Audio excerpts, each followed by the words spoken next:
Oh, hi. Didn't see you there. Good evening, America. I'm Avery Girion, host of Television Reflections. Tonight we'll be reflecting on the short-lived CBS/Fox sitcom Vulcan with Culkin, which starred, you guessed it, Macaulay Culkin as a recovering meth addict trying to go straight via a television workout show. I cannot believe this one did not pan out. Tonight I'm joined by co-creators David Zalison and Will Peters. David? Will?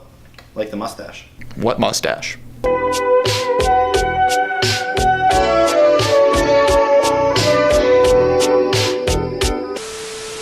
Tell me all about your show.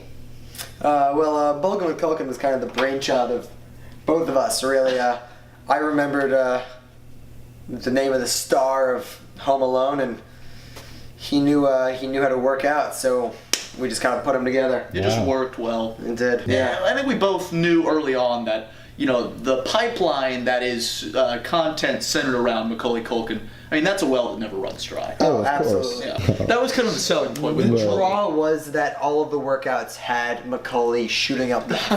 Oh, he was not getting over his meth He was addiction. not He was attempting to, but it's hard to overcome meth. It's a tough drug, and his dealer would constantly break into the soundstage and just shank him. Yeah. Yeah. That was a lot. Pretty much a constant episode occurrence. And he would promise to change at the end, because sometimes the cameraman would also get shanked in the process, and we're like, Cully, you gotta get clean. And he'd be like, I am clean. Yeah, and we can see the needle. As he says, as We he's could see the stabbing needle himself in his- full of methamphetamine. Yeah. Honestly, he was about 60% methamphetamine.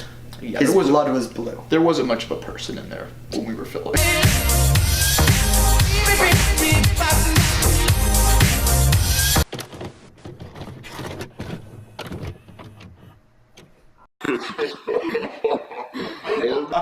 Army and its spin-off, Navy. A naval officer, of course. Naval officer, right.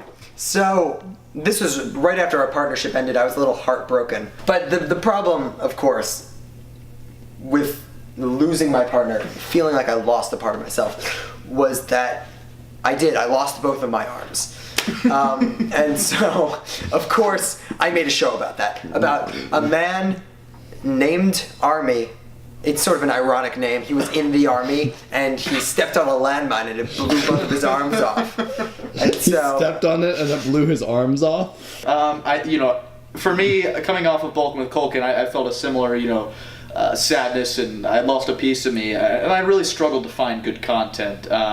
My next show, William Shatner, was an immediate dud. I had big plans for William, and he was totally on board. He was diagnosed with Crohn's disease and was going to just shart everywhere. Just run rampant. I think I kind of found my groove a little bit after the rejection of William Shatner and a lot of the criticism I received from the Crohn's disease community. There was a lot of backlash, I won't deny. They're angry people. Yes. And one of the shows I came up with was called Great Escapes with Jackie Chan. It was a simple premise. You had an hour to do one of those escape games, and if you didn't escape, Jackie Chan was literally going to murder you. Right. So many classic shows like Perry. You mean Terry? Oh, tell him. Oh, well, after we parted ways, I was CEO of QVC, and I found a 6-foot-tall lizard in a gutter. So I thought, well... And then we put him in charge of a new show called Soup or Shoppers, where Terry would have to pick a door that either had a bowl of soup or a live human shopper behind it, and whatever was behind it, he would eat. So he could feasibly eat a human being. You really laid in on it with the celebrity appearances. Yeah. No, I mean, I felt like I wasn't very good at creating television, but I knew what people wanted. And I knew that was a meth-addicted Macaulay Culkin. William Shatner, I guess I just misread the audience. Yeah. Because he was on board. He was so on board. He was ready to shart 24/7. Yes, absolutely. He developed Crohn's disease with the role. Method acting. He's a method actor. And I think a lot of times people just don't know what they want to watch. That's true. That is but we know. true. But we know what they want to don't watch, know. but they don't know. They don't know yet. So I think we need to make a new class called Late Time. I'd play that game. I'd play it again, yeah. And I think Vulcan would win every time. Absolutely.